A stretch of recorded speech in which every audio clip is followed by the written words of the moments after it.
Embok Sarinem, wanita baik desa terpencil. Ia sangat menginginkan seorang anak, tetapi belum juga dikaruniai. Suatu hari, saat sedang mencari kayu bakar di hutan, ia menemukan sebuah buah timun emas yang berkilauan. Ia membawanya pulang dan menanamnya di halaman rumahnya. Ajaibnya, buah timun itu tumbuh dengan cepat dan menghasilkan buah yang sangat besar. Ketika buah itu dipetik, keluarlah seorang bayi perempuan yang cantik jelita, yang kemudian diberi nama Timun Mas. Embok Sarinem merawat Timun Mas dengan penuh kasih sayang. Ia mengajari Timun Mas berbagai macam keterampilan, seperti menjahit, memasak, dan menyanyi. Timun Mas tumbuh menjadi gadis yang cantik, pandai, dan baik hati. Namun, kebahagiaan Embok Sarinem tak berlangsung lama. Seorang raksasa jahat mendengar kabar tentang kecantikan Timun Mas. Ia pun datang ke desa dan menculik Timun Mas. Timun Mas sangat ketakutan. Ia meronta dan berteriak meminta tolong,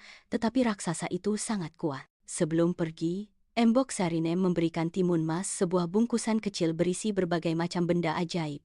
Sebuah jarum, seutas benang, sebiji-biji mentimun, sebuah cabai merah, dan sebutir garam. Raksasa itu membawa Timun Mas ke sebuah gua yang gelap dan menyeramkan. Di tengah perjalanan, Timun Mas mengingat pesan Embok Sarinem. Ketika raksasa itu lengah, Timun Mas menebarkan biji mentimun. Seketika itu juga, tumbuhlah tanaman mentimun yang merambat dan menghalangi jalan raksasa.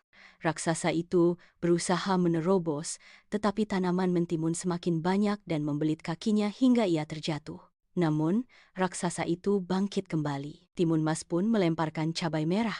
Seketika itu, muncul asap yang menyengat mata raksasa, hingga ia tersungkur dan terbatuk-batuk. Raksasa itu masih berusaha bangkit, Timun Mas pun mengambil garam dan menaburkannya. Garam itu membuat raksasa itu menjadi batu dan terhenti. Akhirnya, Timun Mas berhasil lolos dari cengkeraman raksasa. Ia berlari sekencang-kencangnya hingga sampai di rumahnya dan bertemu kembali dengan Bok Sarinem.